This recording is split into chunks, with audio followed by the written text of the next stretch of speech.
Ikhwan akhwat pendengar di Silaturahim dimanapun saja Anda berada. Kita akan berbincang, berdialog dengan narasumber kita, Bang Ihsanuddin Nursi yang sudah terhubung melalui telepon. Halo, Assalamualaikum Bang Ihsanuddin. Waalaikumsalam warahmatullahi wabarakatuh. Sehat Bang Ihsanuddin? Insya Allah, amin. Kayaknya di dekat rumah cuacanya masih rintik-rintik hujan ini ya. Ya, Ya, alam ini menggambarkan kesedihan juga nih akan nasib bangsa ini sepertinya. Kita Bang Ihsanuddin akan menyoroti beberapa hal memasuki tahun 2023, sekarang sudah hari yang ketiga, tapi yang menjadi perbincangan banyak para pakar, para tokoh dalam hal ekonomi politik ya. Ini tentang Perpu Cipta Kerja. Ada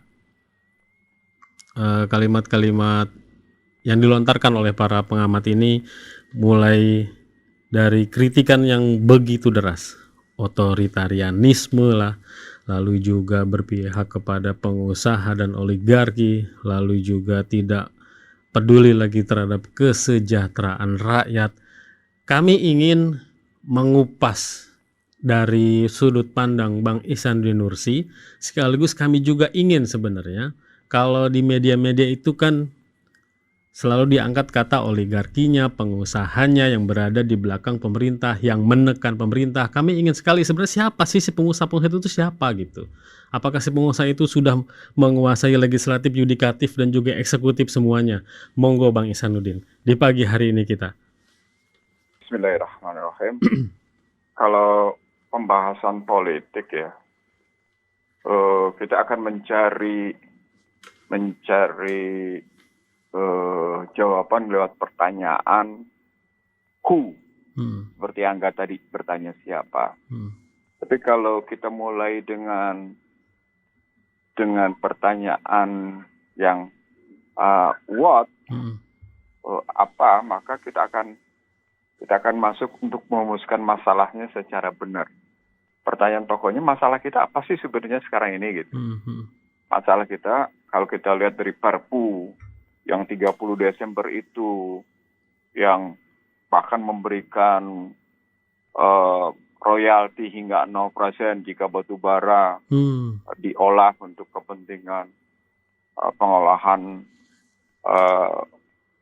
logam atau non-logam gitu ya. Lalu liburan kerja bagi buruh hanya 1 hari, misalnya gitu ya. Lalu secara prinsipil Perpu tadi hanya sekedar untuk merespon supaya tidak disebut melanggar oleh MK gitu. Dengan demikian kita harus melihat apa yang dimaksud dengan Perpu. Karena sesungguhnya tidak ada kegentingan yang memaksa gitu. Kan Perpu itu harus muncul dengan kegentingan yang memaksa. Kegentingan yang memaksa itu ada 5 indikatornya seperti yang pernah saya sebut. Ada masyarakat terancam, kondisi negara demikian terancam, ada masalah-masalah yang segera harus dituntaskan disebabkan oleh kondisi ideologi yang sedemikian parah gitu. Itu layaklah dikeluarkan Perpu. Jadi ada undang-undangnya juga ada basisnya, ada undang-undang darurat tahun 59, ada undang-undang darurat bencana, ada berdasarkan pasal 12 konstitusi kalau dilihatnya pada strukturnya. Maka orang masuk dalam pemikiran itu tidak ada indikator yang menyatakan kegentingan, kecuali cuma sekedar menghadapi peluang, menghadapi putusan MK yang menyatakan inkonstitusional bersyarat selama 2 tahun. Dan ternyata selama 2 tahun tidak terjadi pembahasan perbaikan, lalu yang keluar adalah Perpu, itu strukturnya pada Perpu yang baru. Nah kalau kita ngelihatnya begitu, berarti problematiknya memang ada pada sistem pembuatan perundang-undangan, ada pada sistem tentang apa yang disebut dengan kebutuhan untuk mengatur sesuatu. Apakah jika tidak ada Perpu misalnya, kehidupan perekonomian terancam gitu? Kan enggak juga.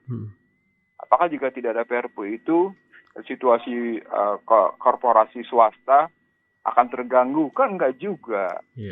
apakah dengan tanpa Perpu itu misalnya kehidupan ekonomi politik menjadi terganggu sehingga tidak berkontribusi pada pertumbuhan ekonomi gitu. Kan nggak juga gitu. Jadi memang kalau dicari-cari penjelasannya, Perpu itu tujuan itu cuma sekedar untuk merespon apa yang disebut oleh MK inkonstitusional bersyarat selama 2 tahun, dan jika tidak dijawab maka Undang-Undang Cipta Kerja gugur gitu, nggak bisa lagi diterima. Nah, diresponlah dengan Perpu. Artinya sekarang mengandalkan DPR. Apakah DPR akan menerima apa enggak? Nah, dalam suasana reses, kan sedang reses itu dikeluarkan Perpu tanggal 30 Desember. Mereka akan masuk lagi nanti pada pidato pengantar kenegaraan gitu ya.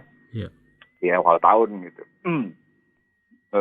Maka akan kelihatan sesungguhnya DPR-nya akan kayak gimana. Selama ini kita tahu DPR-nya karena sudah terkooptasi habis-habisan gitu. Secara politik istilahnya terkooptasi. Semua partai sudah terkooptasi, ya cuma tinggal Nasdem sama PKS katanya. Ya pasti akan terima gitu. Pertarungan akan terima karena semua partai sudah dapat bagian. Isu tentang Nasdem bakal direshuffle, lalu isu PKS dan Nasdem akan menolak gitu. Itu juga tidak punya daya gitu. Nah, itu berarti problematik di politik, di hubungan antara pemerintah eksekutif dengan legislatif yang katanya check and balance. Yang check and balance tadi ternyata nggak jalan. Nah, ketika kita lihat check and balance yang nggak jalan, berarti problematiknya ada di sistem politik. Di tengah yang namanya seluruh partai politik, hampir seluruh partai politik itu sudah masuk dalam kooptasi kekuasaan. Nah, dalam perspektif kooptasi kekuasaan itu, maka kita bertanya lagi, apakah memang partai politik sudah menjalankan peranannya? Nah, ketika masuk lagi pertanyaannya, apakah partai politik menjalankannya? Kita bisa melihat dalam perjalanan 2015 hingga 2022 ini, selama 7 tahun ini gitu. Selama 7 tahun ini ternyata apa yang saya bilang berkali-kali, aspirasi dimanipulasi gitu misalnya. Aspirasi tidak jalan, berbagai undang-undang yang diprotes tetap aja lurus aja, nggak ada masalah gitu. Dari mulai undang-undang Minerba, undang-undang KPK, macam-macam lagi muncul di situ gitu. Nah, di situ menggambarkan bahwa ada kegagalan sistem politik gitu, ada kegagalan model yang dibangun. Nah, kenapa kayak gitu modelnya? Ya karena konstitusinya hanya memberikan keleluasan, memberikan kewenangan kepada peran partai politik, tidak memberikan pada peran yang lain gitu. Itu satu. Di sisi lain ada undang-undang lain yang menjadikan sistem politik ini didasarkan atas kondisi penegak hukum sebagai alat kekuatan politik. Ya udah, jadi sistem politiknya sama sekali tidak menunjukkan satu upaya untuk merangkul seluruhnya, merangkul aspirasi, menjalankan aspirasi masyarakat secara umum. Padahal di tengah yang sama kita lihat ada problematik nikel, ada problematik emas, ada problematik batu bara, ada problematik pada energi, macam-macam muncul. Ada problematik yang namanya penegakan hukum yang cacat gitu, yang menimbulkan rasa kezaliman gitu. Muncul itu semua. Nah, dalam bahasa yang sederhana, sesungguhnya sistem politik yang dibangun oleh konstitusi karena basisnya partai politik sebagai satu-satunya pemegang saham itu sebenarnya gagal gitu. Dan itu bukan hari ini, tapi hari ini makin terasa karena model kepemimpinan yang dibangun sedemikian rupa, sehingga muncullah pernyataan, ngapain sih OTT, itu kan merusak negeri gitu. Disautin lagi oleh Wapres, OTT jalan terus. Ada problematik kepemimpinan berarti gitu. Jadi bukan cuma sekedar sistem politik, tapi juga ada problematik di sistem kepemimpinan nasional gitu. Nah, di situ lalu kita cari, kenapa begini ceritanya?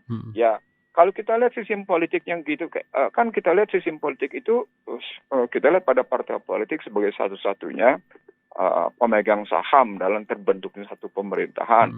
Padahal pada saat yang sama kita tahu partai politik gagal dalam merekrut, gagal dalam mendidik, gagal dalam keuangan, gitu ya. Partai politik akhirnya dimiliki oleh dinasti-dinasti tertentu, terutama dinasti keluarga, kan gitu ya ceritanya. Partai politik gagal dalam membangun pendidikan dan pembelajaran politik bagi masyarakat. Gitu. 5 hal itu yang menjadi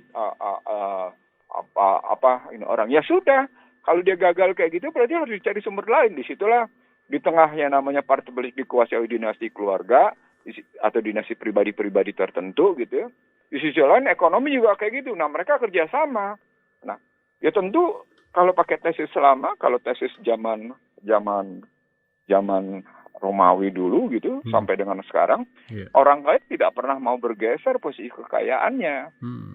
Sampai akhirnya orang kaya mengganggu peran gereja dan peran negara.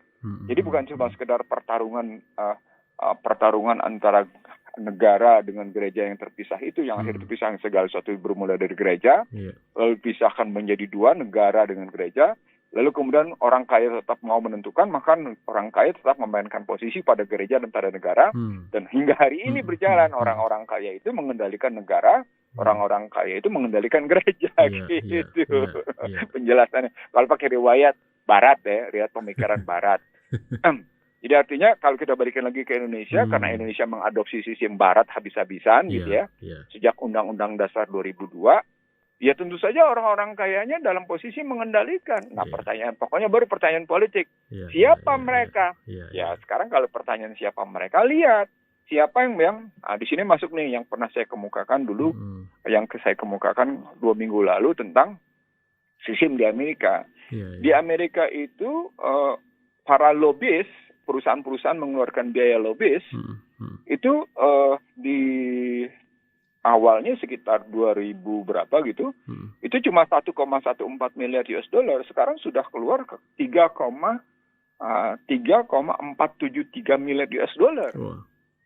Itu dan kalau pemilu kelihatan Republik mendapat dana dari mana, Demokrat mendapat dana dari mana. Tapi terbuka, tergelar dia gitu. Di Indonesia nggak kelihatan, gitu, nggak nampak gitu. Padahal itu jelas-jelas muncullah tesisnya para politisi itu sendiri, baik dari yang namanya bermula dari Pramono Anung gitu ya, lalu berlanjut ke Bambang Susatyo, berlanjut lagi berbagai kalangan menyatakan cuma butuh duit 10 triliun langsung bisa menguasai partai politik gitu. Itu menunjukkan bahwa ada kerjasama di antara para orang kaya untuk membiayai partai politik, dalam bahasa sederhananya membiayai. Kalau ada orang membiayai kan berarti politik transaksi. Itulah yang saya sebut sebagai demokrasi korporasi, demokrasi transaksional, politik transaksional. Nah, saya menyebut demokrasi korporasi, Rizal Ramli menyebut sebagai demokrasi kriminal. Saya nggak mau melihat itu sebagai demokrasi kriminal karena belum tentu itu kriminal. Tapi kalau terus-menerus begini caranya, di mana yang muncul adalah mungkin bukan dalam pengertian kriminal kejahatan dalam macam-macam, tapi kriminal atas posisi alokasi tertentu gitu ya, alokasi sumber daya, di mana produksi dan distribusi mereka kuasai, ya akhirnya terkena problematik yang namanya problematik pada kejahatan aspirasi. Gitu. Ya, itu yang akhirnya nabrak apa yang disebut oleh David A. After tentang jenis-jenis aspirasi tadi gitu. Kalau pakai tesis akademiknya, manipulasi aspirasi yang disimpangkan, aspirasi yang normatif, aspirasi yang nominal, aspirasi yang semantik gitu kalau ambil terminologinya. Nah itu disebabkan oleh perilaku politik yang oportunistik. Tidak ada perilaku politik yang hampir tidak ditemukan, hampir tidak didapatkan perilaku politik dari para politisi, dari para birokrat, dari penyelenggara negara yang punya sifat filosofis, ideologis, akademis gitu, nggak ada gitu. Semuanya punya perilaku oportunis, departementalis. Apa poinnya? Yang penting dapat keuntungan gitu. Ya jadilah seperti sekarang gitu. Keuntungannya material ya. Jadilah yang dikenal oleh masyarakat sekarang, tahta untuk harta, harta untuk tahta gitu. Nah, itu menunjukkan keunggulan materialisme sekarang ini. Jadi sementara ini bukan keunggulan, dominannya materialisme gitu ya. Bagaimana materialisme itu, paham materialisme itu mendominasi kehidupan masyarakat. Nah, ketika di atas kekuatannya begitu, dominasi materialisme itu mengarahkan kehidupan masyarakat, ya sudah ke bawah masyarakat ikut dominasi dia, jadilah kemudian kehidupannya nggak karu-karuan karena materialisme menjadi sangat dominan, mengalir dalam kehidupan sosial, dalam kehidupan politik, dalam kehidupan hukum gitu, dalam kehidupan psikologi. Semua dikendalikan secara material. Jadilah masyarakatnya masyarakat materialis. Jadilah kelihatan masyarakat hedonis gitu. Ukuran kekayaan dianggap sebagai sukses, ukuran jabatan dianggap sebagai kesuksesan gitu ceritanya. Jadilah teguran macam-macam. Nah, sedikit saja orang nggak punya duit, ya sudah pokoknya yang penting dapat duit dengan cara apapun gitu. Penjelasannya begitu, Angga, yang bisa saya sampaikan. Ya, akhirnya kita menyinggung tentang partai politik, demokrasi. Kalau partai politik memang sudah menjadi instrumen penting dalam negara ini yang menerapkan sistem demokrasi, kita melihat, Bang Ihsanuddin, sebenarnya di negara ini sejak 1945 ketika para pendiri bangsa ini memutuskan gitu ya bahwa demokrasi sebagai sistem negara, ada nggak sih maksudnya itu follow up sejarah gitu? Kalau partai politik itu kan muncul dari zaman kemerdekaan memang untuk melawan penjajah gitu ya. Mereka tuh benci terhadap penjajahan. Nah, follow up dari itu setelah merdeka, sekarang ini kan penjajahannya ini berbeda gitu dalam tanda petik. Nah, sejarah kebencian ini para rakyat lah gitu ya, atau masyarakat gitu ya, terhadap tingkah pola politikus, aktor politik gitu ya di partai politiknya dan juga dengan sistem demokrasinya, bisa terulang nggak sih? Atau bisa ada pemantiknya nggak sih? Saya juga ingat salah satu pengamat mengatakan, tunggu saja ketika rakyat sudah bicara, ketika rakyat sudah bertindak, DPR-nya sudah diam aja gitu ya, berkungkung dengan mereka semua gitu. Tunggu rakyat yang akan bicara. Akan muncul sejarah kebencian terhadap para penguasa, pada para pemegang kekuasaan yang sewenang-wenang. Bagaimana Bang Ihsanuddin? Kalau ngelihat jatuhnya Bolsonaro melawan Lula da Silva yang dipenjarakan oleh Bolsonaro dengan tudingan korupsi, tapi begitu kembali langsung lagi menguasai Brazil, gitu ya, itu tidak mustahil. Sejarah Brazil dari kanan langsung ke kiri gitu ya. Memang kan Lula dianggap sukses sebelumnya gitu ya. Lalu kemudian diisukan sebagai koruptor, dipenjarakan oleh Bolsonaro, bebas, langsung tampil, langsung terpilih lagi, dan kemarin menjadi berita besar bagi Barat karena Lula dianggap sebagai berseberangan dengan Barat gitu, karena Lula dianggap kiri. Bolsonaro yang dekat dengan Trump dan masuk ke Yerusalem melihat rencana pusat spiritual bumi bersama Benjamin Netanyahu, bersama dengan Donald Trump gitu ya, itu tersingkirkan kemarin gitu. Brazil jadi wajah baru itu. Iya, dan muncullah kemudian pemberitaan aneh-aneh tentang Lula da Silva sampai seru, sampai tentang hal-hal yang kemudian dicari-cari lah. Saya kebetulan sekali lagi mengikuti pemberitaannya, menarik juga bagaimana media Barat lagi-lagi caranya itu tidak fair gitu ya. Itulah tadi media sendiri sangat menentukan mengarahnya, sama seperti di Indonesia. Konstruktivismenya. Jadi konstruktivisme. Konstruktivismenya. Jadi konstruktivisme pemberitaan. Nah gitu, itu media tuh punya tuh. Iya. Dan memang itu bagian dari politik pemberitaan. Iya. Jadi kalau dilihat kayak gitu ya. Ini Angga seneng karena ilmunya Angga nih. Dan saya bukan paham, saya paham sekali karena saya penulis tajuk rencana.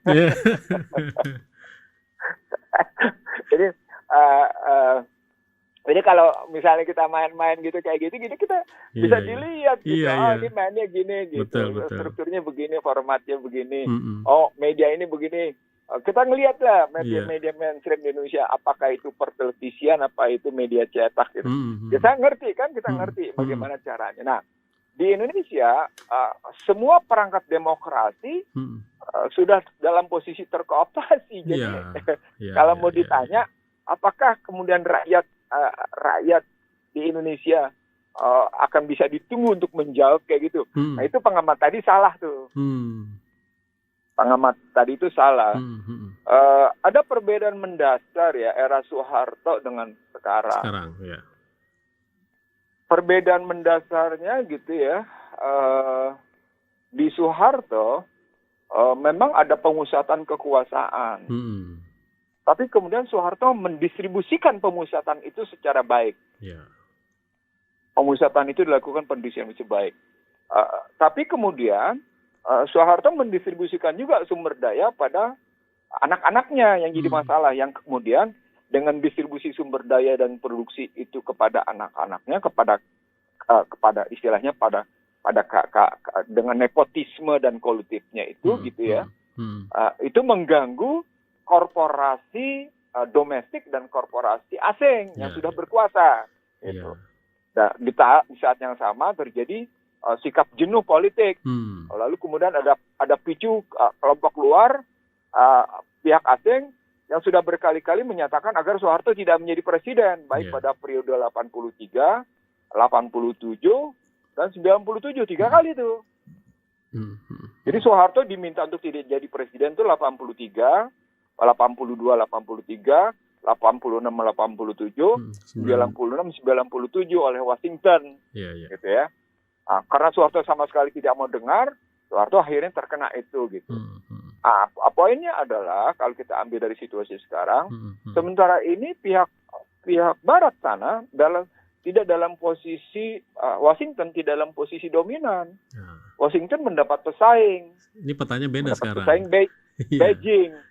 Sementara pihak Jakarta dalam konstruksi sekarang seakan memberi jalan untuk terjadi persaingan itu di dalam negeri. Pihak Washington menguasai wilayah tertentu dengan sektor tertentu, pihak Beijing dengan wilayah tertentu dengan menguasai tertentu, gitu loh. Jadi diadopsi dan diadaptasilah kepentingan Beijing dan Washington. Kalau istilah saya gitu, diadaptasi dan diadopsi. Istilah saya. Terjemahkan aja sendiri gitu ya. Nah, jadi begitu. Nah, saat yang sama, rakyatnya di dalam tanda petik yang tadinya saya tidak suka dengan BLT gitu ya. Saya tidak awakan gitu kalimatnya. Pada hakikatnya tetap diberikan BLT tapi pakai kartu Indonesia Sejahtera, kartu pengangguran, kartu ini, kartu gitu loh. Banyak kartu lah. Itu kan tetap BLT gitu. Walaupun bedanya pada cara gitu. Sekarang pakai kartu, dulu enggak gitu. Hakikatnya tetap bantuan langsung tunai. Lewat yang namanya kartu. Dari sana terlihat pada indikator bahwa masyarakat Indonesia yang walaupun gejolak harga terjadi, di kalangan bawahnya inflasinya relatif terkendali walaupun sekarang sudah tidak terkendali lagi. Kenapa? Karena ada BLT gitu. Ada lagi dana desa. Ditambah lagi dulu daerah Soeharto tidak ada dana desa. Nah, itu ngelihatnya perbedaannya begitu gitu. Lalu tidak terjadi juga pemusatan kekuasaan terutama karena partai politik dulu cuma 3, sekarang sudah ada 10 gitu. Apalagi sekarang sudah dengan pemilu 2024 menjadi 18 gitu. Seolah-olah dibiarkan. Tapi kan dampaknya menjadi masyarakat menjadi terpecah, terpetak-petak, terkotak-kotak dengan aliran-aliran tertentu gitu. Dulu kan masyarakat tidak terkotak-kotak gitu. Sekarang sangat terkotak-kotak, itu yang disebut sebagai bangsa terbelah. Nah, sekarang kalau kita bilang, saya sih tidak mau merujuk sepenuhnya pada kajian si pengamat tadi gitu. Karena kajian-kajiannya istilah tunggulah itu artinya menunggu waktu gitu. Waktu itu tidak bisa ditunggu. Waktu itu harus dijemput karena dia akan terus berputar. Bagaimana caranya?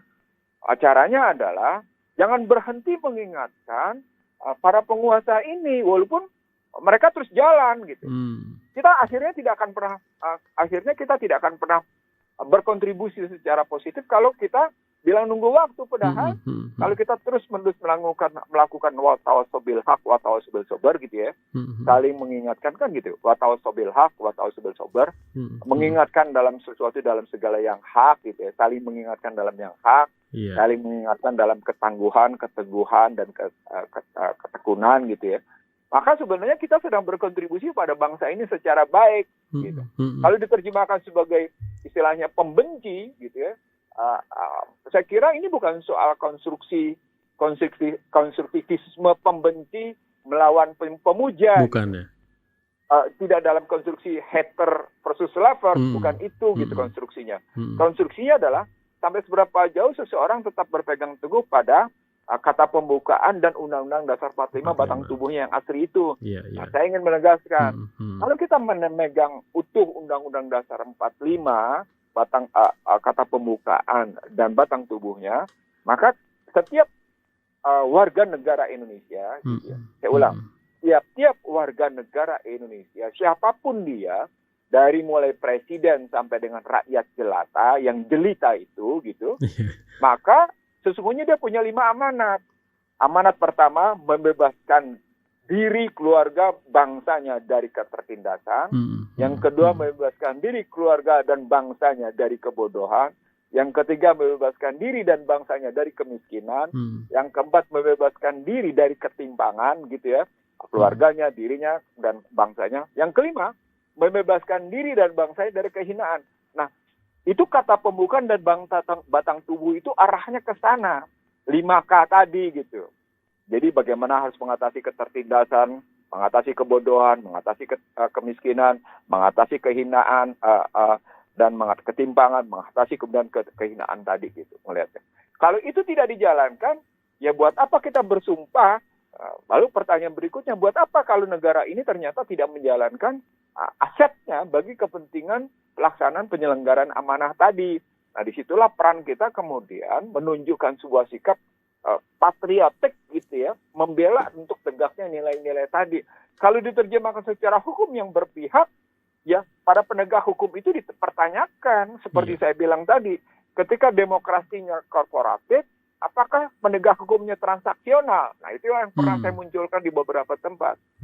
Bersuka tidak suka, ketika yang namanya demokrasinya sudah korporatif gitu ya, jangan salah, penggunaan istilah demokrasi korporasi ini sudah terjadi di Amerika sejak awal. Bahkan dalam risetnya Juklen sudah terjadi berabad-abad gitu ya.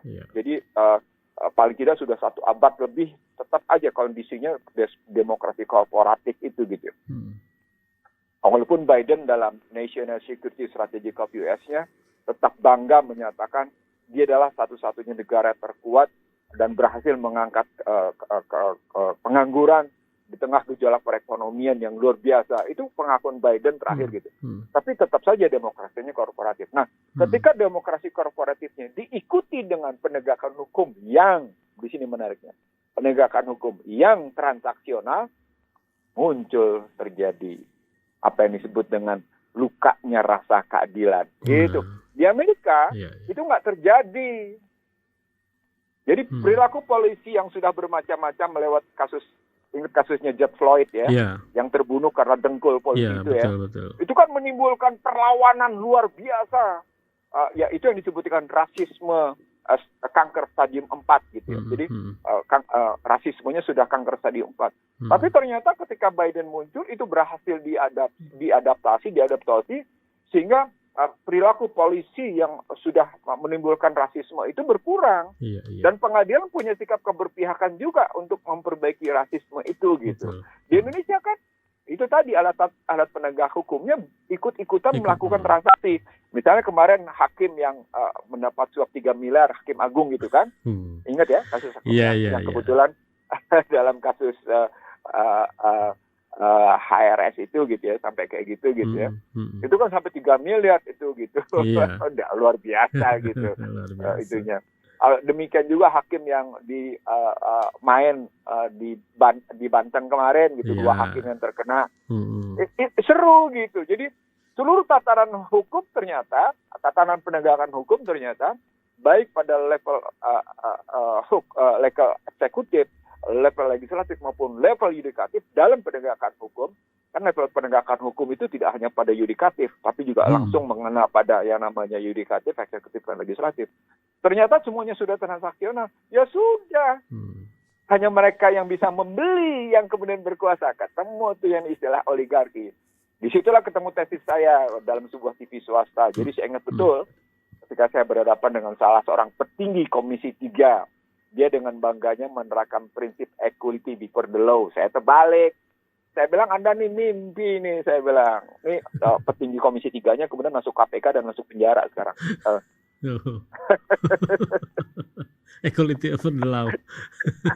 Equality before itu semua pihak punya kedudukan yang sama dan setara di depan hukum dan pemerintahan. Nah, saya bilang nggak begitu lakunya. Jadi kalau pakai yuridis normatif, begitu. Itu yuridis normatif. Kalau pakai yuridis sosiologis, muncul tesanya tidak begitu. Tesanya makin tinggi jabatan seseorang, semakin kaya seseorang, semakin sedikit hukum yang berlaku atas dirinya. Maka kita pernah dengar bagaimana orang Cina menggunakan strobo dengan plat hankam gitu loh. Maka pernah kita dengar orang Cina dengan karang tertentu menggunakan polisi plat nomor polisi Polda tertentu gitu. Bahkan pakai helikopter. Karena hukum bisa dibeli gitu. Strobo itu bisa dipakai oleh pihak-pihak tertentu tanpa itu kan karena tadi semuanya format transaksi. Muncullah istilah yang saya bawa kemana-mana, tajam ke bawah, tumpul ke atas gitu. Nah itu menggambarkan kegagalan bukan saja pada sistem politik, juga pada sistem hukum. Kenapa? Karena sebabnya adalah berkolaborasinya, dalam bahasa sederhananya, terjadi perselingkuhan haram gitu ya. Terjadi hubungan haram antara kekuatan politik dan kekuatan ekonomi hanya dalam rangka tahta untuk harta untuk tahta gitu. Maka kasus Hasna ini misalnya itu cuma sekedar menekan tahta untuk wanita untuk tahta gitu. Begitu juga kasus Erlangga Hartarto itu sama aja semuanya begitu. Jangan disebut semua lah, sekarang terlalu banyak kasusnya. Iya, fenomena sosial itu begitu gitu fenomena sosialnya. Nah artinya sesungguhnya kita sedang ditunjukkan pada Allah gitu. Allah sedang menunjukkan gitu kepada masyarakat. Ini ada yang salah dalam sistem kehidupan sosial ekonomi politik. Nah itu kelihatan yang saya bilang tadi. Karena negaranya basisnya utang, ke bawahnya juga utang gitu ya. Dan di dalamnya adalah riba, ya sudah. Terkenalah Al-Baqarah 275, 279, Allah dan Rasulnya akan memerangi gitu loh. Terkenalah orang sadar tapi mabok, orang mabok tapi sadar gitu loh. Seperti jalanan raya yang nggak karu-karuan itu. Itu kan orang sadar tapi mabok tapi sadar. Berdiri tapi sempoyongan istilahnya gitu. Tidak ada ketentraman dan kedamaian. Itu sudah Allah sudah menggariskannya begitu di Al-Quran gitu. Sistem politiknya begitu, sistem ekonominya begitu, sistem hukumnya begitu gitu kalau kita pahamnya gitu. Itu situasi kekinian itu begitu. Dan itu makin makin kokoh gitu ya, diperlihatkan, dipertontonkan, dipergelarkan lewat Perpu yang lahir 30 Desember 2022 itu gitu. Di situ saya menganggap pemerintah gagal bercermin diri atas kekuasaan yang dipegangnya. Pemerintah gagal bercermin diri atas amanah konstitusi yang dicapainya dengan kalimat sumpahnya gitu. Apakah memang menjalankan undang-undang dengan seluruhnya? Apakah kemudian memang memegang konstitusi seteguh-teguhnya? Kan enggak kan gitu. Nah, Bang Ihsanuddin, kembali ke Perpu ini, respon dan reaksi. Ini kan perlu gitu ya. Ini kan perlu sekali. Dari masyarakat kira-kira respon apa yang harus ditunjukkan? Kalau YLBHI ya, itu pernyataan sikapnya 5 poin itu jelas.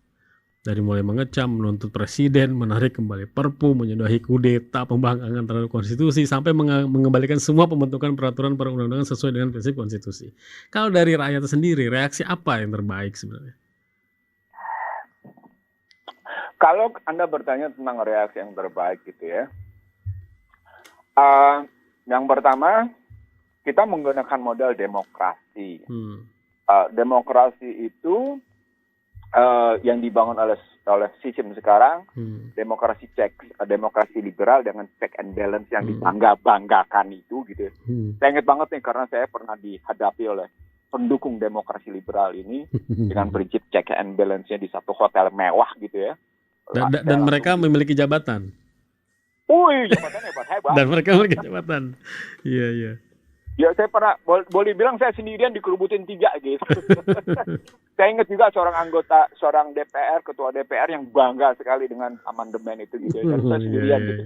Waktu itu saya masih sendirian, sekarang orang udah rame-rame, udah sadar gitu. Karena kebetulan saya pernah menulis reformasi berbuah krisis konstitusi, dan sekarang ini krisis konstitusi. Sekarang ini. Iya. Sering sekali digunakan Perpu, itu menggambarkan krisis konstitusi. Jadi Perpu yang berkali-kali diterbitkan oleh suatu situasi yang tidak memenuhi syarat untuk terbitkan Perpu, itu menggambarkan krisis konstitusi. DPD yang melakukan gugatan terhadap MK, terhadap undang-undang pemilu, presiden threshold 20% ke MK, itu menggambarkan krisis konstitusi. Gitulah gambarannya. Situasi masyarakat yang macam-macam, bahkan kemarin demo di Nusa Tenggara Barat tentang kekayaan alam yang menimbulkan kematian, itu menggambarkan ada krisis konstitusi. Betul. Begitu juga cerita tentang nikel, tentang emas, tentang macam-macam, bahkan pergeseran menjadi katakan arah menggunakan mobil listrik. Ini ada krisis di dalamnya sebenarnya. Cuma orang langsung menyimpulkan sebagai krisis kepemimpinan, orang menyebutnya. Saya bilang kalau krisis kepemimpinan mestinya tidak berjalan seperti sekarang, tapi ini krisis sistem jadinya. Yang kemudian dilengkapi dengan orangnya, pelakunya gitu. Kalau saya melihatnya. Jadi kalau pakai metodologi Al-Baqarah 285, 286, teori sami'na wa ta'na, ini lengkap sekarang. Ada orang yang tidak menjalankan sistem, sistemnya nggak beres. Ada orangnya juga kayak gitu. Jadi sami'na itu sistemnya, ta'na itu orangnya. Kalau kita ngelihat dari kerangka bahasa yang sebenarnya dilihat dari diksi sami'na wa ta'na. Nah kalau sekarang pertanyaannya, rakyat mesti ngapain? Nah kalau rakyat mesti ngapain, pertama mari kita lihat apakah DPR ini menjalankan apa enggak. Kita kasih masukan yang setinggi-tingginya. Ingatkan dulu pada DPR. Jadi prinsip wa tawasabil haq wa tawasabil sabarnya dikasih tahu dulu ke DPR. Kalau saya lihat beberapa kelompok buruh sudah tegas-tegas menolak. Iya. Kalau kelompok buruh sudah menyatakan menolak begitu ya. Tapi ada partai buruh yang sudah itu bagian dari politik transaksional. Gitu ya. Bagian. Lalu kemudian kalau kita ambil lagi misalnya setelah kita ngingetin baik-baik untuk untuk berproses agar aspirasi masyarakat terpenuhi, ya itu ingetin DPR. Nah kalau nggak bisa juga ya kita tarik amanahnya. Kan dalam demokrasi yang sesungguhnya pemberian amanah tidak bersifat penuh gitu. Iya. Kapan itu ditarik amanahnya? Di sini muncul macam-macam tesis gitu. Apakah pakai ekstra konstitusional atau kemudian pakai macam-macam, itu lain lagi ceritanya gitu. Nah, poinnya adalah sesungguhnya kalau saya ini karena krisis di 22. Saya baru baca lagi beberapa kajian yang muncul ya, minimal ada 4 dokumen yang saya baca gitu ya, tentang situasi 2023 ke 2024 yang sebagian mengatakan ini akan tetap bisa bertahan, ini akan punya daya tahan gitu. Bagian lagi enggak.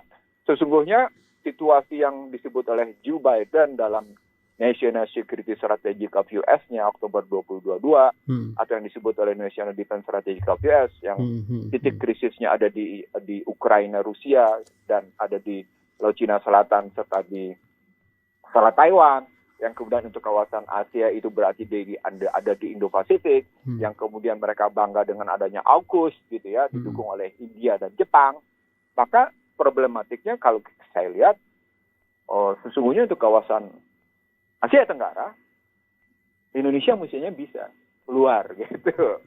Asal syaratnya tadi masyarakatnya didengar dengan baik, kepemimpinan itu memang dalam kerangka tadi memenuhi amanat konstitusi gitu ya. Amanat konstitusinya amanat konstitusi yang benar, bukan amanat konstitusi yang salah. Dari satu sisi, dan sisi lain para pemimpin bangsa ini tidak membangun kelompok pembenci dan pemuja gitu. Berhentilah membiayai pemuja dan pembenci gitu. Kan pada hakikatnya mereka Ya saya tahu ada beberapa yang membiayai pemuja dan pembenci dengan caranya sendiri. Karena memang kalau pakai istilah Obama, demikian berpengaruhnya media sosial dalam membentuk opini politik. Tapi kan media sosial dalam membentuk opini politik itu persepsi kan? Dan itu bisa dekat dengan fakta, bisa dekat juga dengan fakta, tidak dekat dengan fakta. Nah, disitulah muncul kerancuan antara kepalsuan dan kesejatian.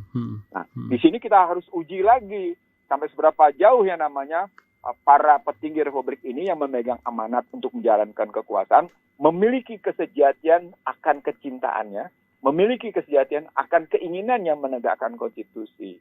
Wah, ini dahsyat. Ini dahsyat luar biasa. Karena tesis saya sudah muncul begini, Angga. Saya punya tesa begini, Angga. Ini saya sampaikan lewat hasil gitu ya. Karena saya menyampaikan di beberapa tempat tertentu. Jika dalam 6 bulan ini Indonesia mampu mengembalikan kesejatian akan, saya ulang, jika dalam 6 bulan kuartal atau semester pertama ini Indonesia mampu mengembalikan kesejatiannya akan keinginannya mendirikan satu bangsa dan negara berdasarkan semangat, kejuangan, dan nilai-nilai Undang-Undang Dasar 45, naskah asli, maka Indonesia ke depan selamat. Ini parah nih, Angga nih, saya bilang aja ini parah nih, karena saya membaca dokumen-dokumen dari pihak luar gitu ya, yang punya pengaruhnya ke dalam negeri ini luar biasa. Tapi jika Indonesia dalam posisi di kuartal pertama, di semester pertama 2023 justru menunjukkan sikap pengkhianatannya terhadap gitu ya, bukan kesejatian tapi pengkhianatannya terhadap Undang-Undang Dasar 45 naskah asli, maka akan masuk dalam konstruksi terpecah belah di 2035 2040. Bang Ihsanuddin, sepertinya itu udah tergambar deh. Tidak tahu. Iya, sepertinya sudah tergambar deh. Kalau Bang Ihsanuddin tadi ada 2 opsi itu, masyarakat udah menggambar. Oh iya, Bang Ihsanuddin kok opsi yang itu kok kelihatan jelas gitu dari sekarang juga.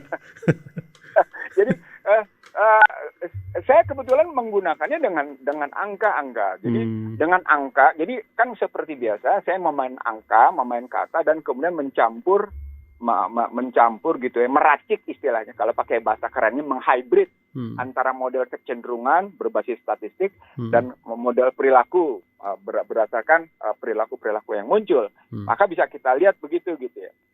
Nah, dari posisi racikan angka dan kata tadi gitu, kita bisa dapat itu gitu. Seorang pejabat tinggi misalnya bertanya pada saya, ini bagaimana soal situasi sekarang dengan situasi dan situasi politik, situasi ekonomi ditambah dengan yang namanya ekonomi politik yang kayak gini. Jawaban saya adalah gitu ya, kalau kita mau memang kembali lurus pada kesiapan kita menghadapi gejolak dunia yang mereka ulang sebagai penuh dengan ketidakpastian, gejolak yang penuh dengan, kalau pakai istilah Biden, turbulence times, satu waktu yang gejolaknya tidak beraturan dan tidak berstruktur, maka nggak ada cara lain. Masyarakat Amerika sudah dianggap sebagai masyarakat resilient people istilahnya, dan kemudian peranan anggaran yang berhasil mengatasi itu, ya mereka bisa lolos. Tapi kalau kita lihat sendiri bangsa kita yang tidak resilient, yang tetap terpelah-pelah kayak gitu dengan anggaran yang gagal, dengan kan boleh dibilang anggarannya gagal. Kalau Anda bisa lihat kemarin ada viral bahwa ternyata jalan tol di posisi begitu, ya jadilah gitu situasi masyarakatnya. Nah, karena itu harus diambil di tesisnya. Ini kuartal 1 atau kemudian semester 1 ini akan seperti apa gitu. Akan kayak gimana? Iya. Baik Bang Ihsanuddin, sayang sekali kita sudah dibatasi oleh waktu ini ya, luar biasa. Sebagai Angga pertanyaannya sesuatu yang sangat mendasar, jadi walaupun itu cuma satu tema, tapi memang ini harus. Iya, itu memang kita perlu pencerahan seperti itu, Bang Ihsanuddin. Perlu banget kita pencerahan seperti itu. Sebagai penutup singkat Bang Ihsanuddin gitu ya. Sebagai penutup sih saya sebenarnya dengan alasan kegentingan yang selalu digunakan oleh istana, yang sebenarnya kegentingan itu juga sumbernya dari istana juga gitu ya. Masyarakat kita supaya adem nggak genting aja nih. Bagaimana Bang Ihsanuddin? Supaya nggak genting terus nih masyarakat kita nih, penutup singkat. Nggak bisa sepanjangnya namanya kondisi politiknya justru Nggak bisa. air mengalir dari atas ke bawah, enggak. Nggak bisa kita mendemarkasi biarlah negara pemerintahan yang terus-menerus mengalami kegentingan masyarakatnya. Nggak bisa, dia pasti menularkan. Karena yang namanya teori, kalau saya pakai istilahnya teori gelombang gitu ya. Kita ingin menjawab mereka yang selalu mengatakan bahwa ya kita yang penting guyup, adem gitu. Nggak bisa. Nggak bisa, enggak. Jadi kalau Anda mau memisahkan diri, mau mengalienasi, mengasingkan diri dari gejolak, nggak bisa. Anda akan terkena gelombang bagaimanapun gitu. Betul. Misalnya sekarang dengan berlakunya undang-undang Perpu tentang Ciptaker tadi gitu ya. Semua masyarakat akan terkena. Terkena pada dampak perekonomian, terdampak pada politik gitu. Akan terkena semuanya. Betul. Dan itu nggak mungkin. Nah, itu teori gelombang begitu. Gelombang itu tidak pernah peduli sampai akhirnya dia berhenti di pinggir pantai. Nah, itu pun masih kemudian juga terkena pasir gitu. Ya, jadi sebagai penutup gitu mari kita memberikan evaluasi, bermuhasabah. Ini kebetulan di awal tahun 2023. Mari kita terapkan prinsip wal asri innal insana lafi husrin ilal ladzina amanu wa amilus solihati wa tawassaw bil haqq wa tawassaw. Jadi hanya orang yang betul-betul menegakkan prinsip saling mengingatkan dalam kebaikan, dalam kebenaran, dan dalam ketangguhan yang tidak merugi. Nah, kalimat tidak merugi ini ternyata kalau disebut innal insana lafi husr gitu ya, ini ternyata maknanya luar biasa. Diksi husrinnya ini luar biasa, enggak. Orang cuma bilang merugi, tapi ternyata ketika meruginya didiksinya dikaji lagi secara mendalam, Masya Allah subhanallah. Nah, kita mencegah nih di sini, Angga.